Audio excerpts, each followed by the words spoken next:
क्या आपने कभी सुना है उस इंसान के बारे में जिसने अकेले अपने गांव को भूख, मौत और तबाही से खींचकर जीवन की ओर लौटा लाया? यह सिर्फ एक कहानी नहीं, एक सच्ची गाथा है उस नायक की, जिसने जंगलों की खामोशी में अपने गांव के लिए जीवन का नया संगीत रचा। यह कथा है सत्य कथा उन जंगलों की, जहां अंधेरा व रहस्य घुल मिलकर रहते हैं, ठीक ऐसे जैसे वहां के जंगल और जंगलों के पास के निवासी। यहाँ जो आज है वह हो सकता है कल न हो, और जो कल था उसका ज्ञान हमें शायद आज न भी हो। यहाँ सब कुछ परिवर्तनशील है। कल की दरिद्रता आज मिट सकती है, और आज का धन धान्य व संपन्नता आज ही समाप्त भी हो सकती है। यदि आपको इसका अनुभव करना है तो वहां जाएं और कुछ रातों को वहीं विश्राम करें। सोचें, आप उन्हीं जंगलों से जुड़े गांवों के एक ग्रामीण हैं। अंदर आप सोए हैं और आपकी छत पर कोई बाघ या तेंदुआ सेंध मारकर बैठा है। कोठरी में बंद आपके जानवरों की सुगंध ले अपने जबड़े को छाट रहा है। अगले दिन आपकी एकमात्र जीविका, आपकी दुधारू भैंस, तेंदुए की पेट पूजा कर बैठती है। यह भी संभव है कि आप रात का भोजन खाने बैठे हों, तभी आपके केलों के बाग में फस्सिस फस्सिस की आवाज उठती है, और इससे पहले कि आप कुछ सोचें या समझें, हाथियों का एक दल सारे केले डकार कर वापस जंगलों में घुस जाता है। क्या आप बहुत मायूस नहीं हो जाएंगे ये सोचकर कि कुछ देर पहले तक खड़े वे केले के बाग, जो आपकी एकमात्र जीविका थे और जिनके खत्म होने पर अब आपके पास कुछ भी नहीं बचा है? पूर्ण धनाभाव में आप आने वाली भूखमरी की विभीषिका को सोच घबराने लगते हैं, क्योंकि इधर आपका परिवार अपनी भूख मिटाने को आपकी ओर देखता है, और उधर आप हैं जो अपना सब कुछ गवा बैठे हैं, और भविष्य को चलाने के लिए आपके पास न कोई धन है और न ही कोई दूसरी योजना। अब चाहे उपरोक्त स्थिति आपके लिए भले ही एक कल्पना हो, पर उत्तराखंड के लोगों के लिए ये परिस्थितियां मात्र कल्पना नहीं, बल्कि यथार्थ रही हैं। कुछ के लिए तो आज भी वैसा ही है, पर आज से अधिक 100-200 साल पहले तो ऐसी बिन बुलाई और अचानक आई आपदाएं कितने ही लोगों के जीवन का यथार्थ रही हैं। उन दिनों वहां के लोगों का संसार वहीं तक सीमित था, सुख हो या दुख, दोनों ही घड़ियों में। उन दिनों लोग सिर्फ पहाड़ व जंगलों की दया दृष्टि पर जीते थे। प्रकृति ने साथ दिया तो अच्छा, नहीं दिया तो उनका सब कुछ समाप्त होने में भी अधिक देर न लगती थी। इस कहानी में ऐसे ही समय के कठिन दौरों से गुजरकर उत्तराखंड के एक नायक ने अपने गांव को प्रकृति के प्रकोपों से उबारकर एक नया जीवन दिया था। साहस और बुद्धिमानी व दूसरों के सुख दुख के लिए अपार संवेदना वाले इस व्यक्ति का नाम है दुर्गा दत्त पंचौली। है कहना इसलिए सार्थक है कि भले ही आज ये महापुरुष पंचभूत तत्व में लीन है, पर अपने सिद्धांतों व संस्कारों में वह उत्तराखंड के उस क्षेत्र में आज भी जीवित है। भाबर के लोगों के दिलों में आज भी इस व्यक्ति के लिए सम्मान व श्रद्धा का वैसा ही भाव है जैसा उनके अपने जीवन काल में था। पंचौली नाम के लोग आज की तारीख में गुजरात के सौराष्ट्र क्षेत्र में सर्वाधिक संख्या में निवास करते हैं। उत्तराखंड में तो इस नाम के परिवार आज भी गिनी चुनी संख्या में हैं। कहते हैं कि यहाँ उत्तराखंड के पंचौली भी किसी समय में गुजरात के ही मूल निवासी थे। ये गाथा आचार्य दुर्गा दत्त पंचौली से नहीं, बल्कि उनके पूर्वज एक महान पंचौली दंपति से शुरू होती है, जिनका नाम व पता उत्तराखंड के जंगलों में ही कहीं समा गया है। जैसा इतिहास कहता है, उसके अनुसार समय के उस दौर में उन दिनों औरंगजेब की सल्तनत तलवार की नोकों पर लोगों को उनके धर्म परिवर्तन करने को मजबूर कर रही थी। सल्तनत व उसके सिपाहियों से अपनी जान माल के खतरे के साथ लोगों को अपने धर्म की कुर्बानी का भी बेहद डर बना हुआ था। बादशाह के डर से लोग कब तक बचे रहते? अंततः कुछ लोगों ने सत्ता से आतंकित हो घुटने टेक दिए और सल्तनत के धर्म में शामिल हो गए। मगर कुछ लोग ऐसे भी थे जिन्हें न तो संपत्ति का मोह और न ही राजा का भय अपने धर्म से विमुख कर पाया। उन्हें खुद से अधिक अपने अस्तित्व व मूल को बचाना था। अतः अपनी संस्कृति व धर्म की रक्षा हेतु वे अपना घर बार छोड़ भाग खड़े हुए। उन्हीं पलायन करने वालों में से एक दंपति पंचौली भी थे। मौखिक इतिहास के अनुसार एक दिन जब धर्मांध औरंगजेब के सिपाहियों के शक्तिशाली हाथ उन लोगों तक पहुंचने ही वाले थे कि उन्हें खबर लग गई। यूं तो वे कायर प्रकृति के कदापि न थे, पर समय कम था और वहां रहकर सिपाहियों से लड़ना उनकी सामर्थ्य के बाहर था। अतः बिना किसी धन व तैयारी के वे पंचौली दंपति रातों रात गांव छोड़ भाग चले सुदूर उत्तर की ओर। वे जहां जहां जाते सत्ता के रखवालों को अपने पीछे पाते। वे शरण के लिए गांवों में रुके, पर गांवों ने कहा, यहां नहीं, तुम हमसे अलग हो, पहचान लिए जाओगे। पंचोली दंपति ने नगरों में शरण लेनी चाहिए, पर नगरों ने कहा, पकड़े जाने का मतलब था अपने धर्म और पहचान को खोना। पंचोली दंपति को मौत पसंद थी, पर गुलामी नहीं, इसलिए वे भागते गए। महीनों भर या पूरे वर्ष कह नहीं सकते, बस वे चलते गए उस जगह की तलाश में जहां सत्ता के मैले हाथ उनकी गर्दनों तक पहुंचने में समर्थ न होते। कितने ही प्रदेशों की सीमा पार कर अंततः वे उत्तराखंड के जंगलों में पहुंच गए। शहर और गांवों से गुजरते हुए जब वे यहां पहुंचे तो जंगलों का विस्तार और सजीवता देख हैरान रह गए। यह स्थान छुपने के लिए उपयुक्त हो सकता था, मगर कैसे? वे सोच रहे थे। चारों ओर हिंस्र पशु थे, जिनका निवाला वे कभी भी और किसी भी क्षण बन सकते थे। फिर भी उन्हें ये जंगल उस समय के गांव व शहरों की तुलना में अधिक सुरक्षित दिखाई दे रहे थे। यहाँ के खतरनाक जानवरों तक के चेहरों पर उन्हें वह दरिंदगी नहीं दिखती थी जो सत्ताधारियों के मुखों पर होती। वे जंगलों को एक एक कर पार करते गए। हिंस्र जानवरों के सामने पड़ते ही वे पेड़ों की ओट में छिप जाते और आगे चल देते। मगर था तो वह जंगल ही। एक दिन उस यात्रा में पंचोली दंपति ने अपने सामने ही एक बाघ को 12 सिंगे का शिकार करते देखा तो वे भय से दहल गए, वापस शहरों की ओर जाने को उद्यत हुए। जानवरों का इतना बाहुल्य देखकर उनके मन में यह विचार बैठता जा रहा था कि 2 पैरों के मानव के लिए यह जगह न तो उपयुक्त थी और न ही सुरक्षित।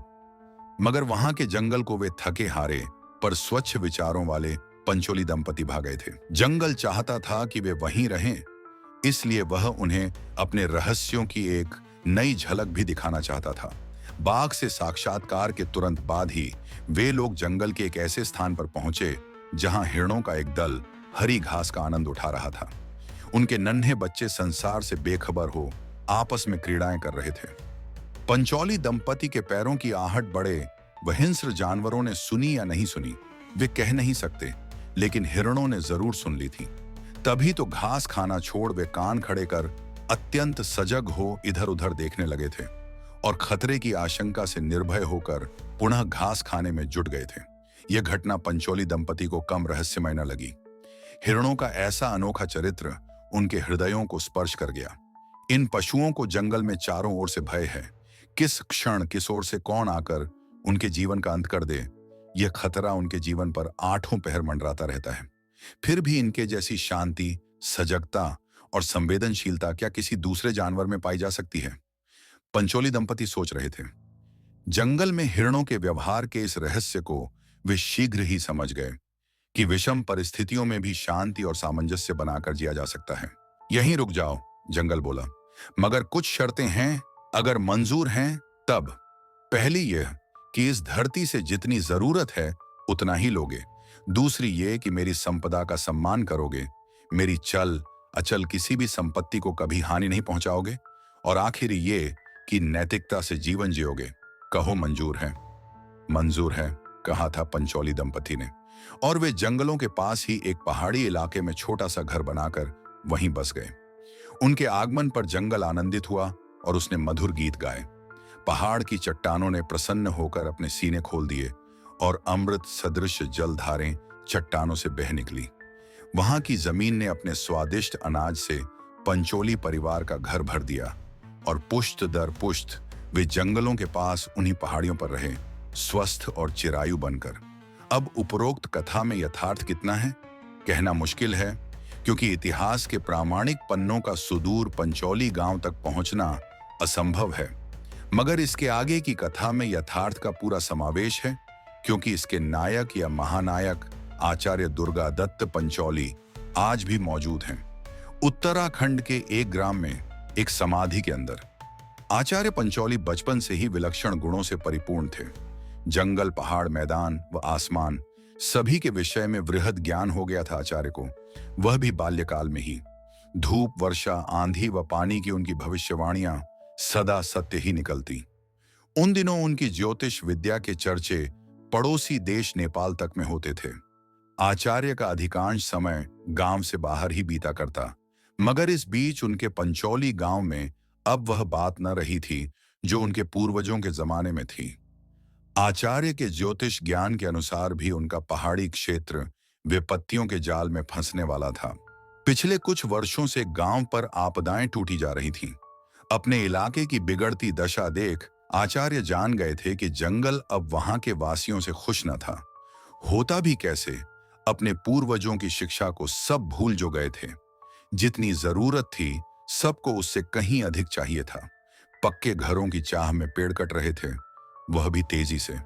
मांस और खाल के लिए जंगली जानवरों का आए दिन शिकार होता था और रोजाना गांव गांव व भाई भाई के बीच मारपीट तो एक सामान्य सी घटना हो गई थी। गांव में नैतिक मूल्यों का ऐसा ह्रास देख प्रकृति उनके प्रति क्षुब्ध हो गई थी। फिर एक दिन जंगल ने अपना मधुर गीत बंद कर दिया और खामोशी छड़ा ली। आकाश में बादलों ने उधर गांवों की ओर फेरी लगाना बंद कर दिया। परिणाम स्वरूप जमीन ने अनाज उगलना बंद कर दिया। पहले खेती सूखी, फिर पशु मरने लगे और उसके बाद पहाड़ों ने भी अपने झरनों के बाहर बहने पर रोक लगा दी। वही नहीं, उस पर न जाने कैसी कैसी बीमारियां आकर लोगों को सताने लगी। कई और ग्रामवासियों के साथ कुछ ही दिनों में आचार्य के 2 नौजवान पुत्र भी अचानक ही स्वर्गवासी हो गए। भारी अकाल पड़ गए थे। गांव भर में दुख व दरिद्रता व्याप्त हो गई थी। अपनी संतान के साथ साथ अन्य ग्रामवासियों को भी व्यथित देख आचार्य व उनकी पत्नी दुखों के सागर में डूबने लगे थे। आचार्य व उनकी पत्नी के पास 2 दिवंगत पुत्रों के अलावा 3 पुत्रियां भी थीं, जो खुद भी अपने परिवारों के साथ प्रकृति की आपदाओं से गुजर रही थीं। इतनी त्रासदाएं देख आचार्य पंचौली को संसार से विरक्ति की अनुभूति होने लगी और उनका मन संन्यास की ओर बढ़ने लगा। वे आसन जमाकर घंटों ध्यान लगाते और अपने मन की शांति को तलाशने का प्रयास करते। इसी ध्यान में उन्हें बोध हुआ कि उनका जीवन दुख में डूबकर मर जाने को नहीं, वरन किसी और ही उद्देश्य के लिए बना था। उन्हें खुद ही आसपास की भुखमरी और त्रासदा से गांवों के लोगों को बचाना था और यहीं से उनके जीवन यात्रा का गंतव्य स्पष्ट होना था। वहां के जंगल ने उस इलाके के लोगों के लिए अपने कपाट बंद कर दिए थे, जिन्हें अब पुनः खोलना संभव न था। आचार्य जान गए थे कि समय रहते यदि गांव के लोगों को कहीं और प्रवासित नहीं किया गया तो एक एक कर सभी असमय ही मृत्यु के ग्रास बन सकते थे। अत्यंत सोच विचार के बाद आचार्य ने निर्णय लिया और एक दिन पोटली भर चना व गुड़ लेकर एक अज्ञात यात्रा पर निकल चले थे। आचार्य पंचौली। कोई नहीं जानता था कि आचार्य कहाँ जाएंगे, कब लौटेंगे भी या नहीं। यहां तक कि स्वयं आचार्य तक को यह बात न पता थी कि उनकी यात्रा कहां तक व कब तक चलेगी। आचार्य चलते चले जा रहे थे। रास्ते में कितनी ही नदियां और नाले पड़ते। आचार्य 2 घूंट पानी पीते और अपनी धोती को घुटनों तक उठा सहजता से पार हो जाते। एक के बाद एक पहाड़ियां आती और फिर उतनी ही गहरी घाटियां जो आचार्य के मजबूत और आत्मविश्वास भरे कदमों के लिए कोई बाधा न पहुंचाती। वे सुबह की पहली किरण पर पहला कदम रखते और अंधकार के आने पर आखिरी। जंगल पर जंगल आते, हाथी, भालू, बाघ, लोमड़ी व भेड़िए आचार्य के मार्ग में सभी कोई आते, पर आचार्य बस चलते जाते। राह में गांव आते, आचार्य पूछते, मेरे गांव को शरण दोगे? नहीं, शहर कहते, यहां स्थान का अभाव है। और बिना शिकायत के आचार्य आगे चल देते। न जाने कितने हफ्तों तक आचार्य चलते रहे और अंत में वे एक घने जंगल में पहुंचे, जिसके मध्य में कुछ कृषि योग्य खाली भूमि थी। इस स्थान से पानी भी अधिक दूर न था। आचार्य ने उस स्थान का ठीक से परीक्षण किया और सोचा कि यदि भूख में दम तोड़ेता उनका गांव यहां आकर प्रवासित हो जाए तो बात बन सकती थी। मगर घने जंगल में मांसाहारी जानवरों का बोलबाला था। दुविधा में पड़ी डढ़े आचार्य ने स्वयं से ही प्रश्न किया, यदि ये जानवर जंगल से बाहर निकल उनके गांव में आने लगें तो क्या गांव और बड़ी मुसीबत में न पड़ जाएगा? मगर जंगल को आचार्य पसंद आ गए थे। तभी तो अचानक ही उनकी नजर खरगोशों के एक फले फूले परिवार पर पड़ी थी, जिसे देख आचार्य सोचने लगे कि खरगोश, जिनके लिए जमीन और आकाश में कहीं से भी मौत का आह्वान कभी भी संभव था, फिर भी वे कितने आनंदित थे अपने जीवन पर। खरगोशों वाली घटना आचार्य को जंगल का ही एक संकेत लगी, यह कि जब इतने छोटे से जीव को यहाँ कोई भय नहीं तो वे तो मनुष्य थे। फिर उन्हें क्यों डर लग रहा था? उन्होंने मन ही मन यहीं बसने का निर्णय किया। वह जंगल से पूछा, मेरे गांव को शरण दोगे? अवश्य, जंगल बोला। अगर वे अपनी मर्यादा में रहकर यहाँ के निवासी बने तब। आचार्य मान गए थे। उन्होंने निर्णय लिया कि अपने जीते जी वह गांव व उसके जंगल में कुछ भी ऐसा न होने देंगे जिससे जंगल की मान प्रतिष्ठा को किसी भी प्रकार की क्षति पहुंचे। आचार्य को नया स्थान मिल तो गया था और वे भूख में बिलख रहे अपने गांव का पुनर्वास भी मन ही मन कर प्रसन्न भी हो गए। पर अगले ही पल वे थोड़ा चिंतित भी हो उठे थे। वे जंगल से बोले, मैं यहाँ गांव बसाना चाहता हूं, मगर ग्रामवासी यदि मेरे संग न आए तो मेरी बात को असत्य न समझना व मुझे क्षमा करना। जंगल बोला, तू बुलाएगा तो गांव वाले जरूर आएंगे। उस दिन आचार्य को महसूस हुआ कि जंगल का हृदय उनकी सोच से कहीं अधिक बड़ा था। जानते हुए भी कि मानव के पैर जहां भी पहुंचते हैं मुसीबतों और कुनीतियों के साथ ही पहुंचते हैं, जंगल ने उन्हें फिर भी सहर्ष अपने क्षेत्र में रहने की आज्ञा दे दी थी।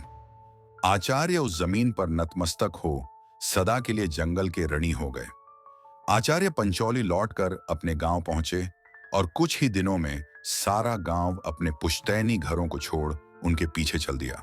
कई हफ्तों की कठोर यात्रा के बाद वे घने जंगलों से घिरी इस छोटी सी कृषि योग्य भूमि तक पहुंचे और देखते ही देखते वह गांव भुखमरी के शिकंजे से छूटकर संपन्नता के पथ पर चल पड़ा। और एक आचार्य थे जिन्होंने कृषि योग्य भूमि का सबको न्यायपूर्वक आवंटन किया, लेकिन खुद के लिए रखी सिर्फ 10 गज जमीन। गांव आकर आचार्य ने नाना उपाय किए कि नए स्थान पर लोगों को कम से कम कठिनाइयों का सामना करना पड़े। वही नहीं, गांव के लोग आध्यात्मिक संसार से जुड़े रहें ताकि उनके सरों पर सदा नैतिकता की छाया बनी रहे। यह सोचकर आचार्य ने वहां एक छोटे से शिव मंदिर का निर्माण भी कराया। आचार्य ने लोगों को आजीवन बहुत सारा ज्ञान दिया, पर सबसे अधिक उन्होंने इस बात पर जोर दिया कि जंगल की प्रकृति की यूं तो थाह लेना असंभव है, फिर भी इसके नियमों का 100% पालन करना आवश्यक है। एक दिन भोजनोपरांत वे पद्मासन में बैठे हुए गांव वालों को जंगल और जीवन के रहस्य बता रहे थे और बात समाप्त होते ही समाधिस्थ हो गए। लोगों को विश्वास न आया कि धरती की ऐसी अनोखी संतान एकाएक कैसे उनकी आंखों के आगे ही उस लोक को प्रस्थान कर गई थी। शोक संतप्त गांव वालों ने उन्हें भी शिव मंदिर के पीछे खुद ही समाधि में स्थापित किया और आचार्य दुर्गादत्त के नाम पर अपने गांव का नामकरण किया, दुर्गापुर। कितने ही लोगों को नवजीवन देकर आचार्य अमर हो गए। आचार्य इतना कुछ इसलिए कर पाए क्योंकि जंगलों के विषय में आचार्य का ज्ञान वृहद था और जिसके नियमों का पालन उन्होंने अपने संपूर्ण जीवन में किया था। इन्हीं जंगलों की तरह ही आचार्य पंचौली ने भी अपने ग्रामवासियों के लिए अपना जीवन समर्पित किया था, क्योंकि आचार्य जंगलों के साथ वैसे ही घुल मिल कर रहे थे जैसे अंधेरा और रहस्य एक साथ रहते हैं।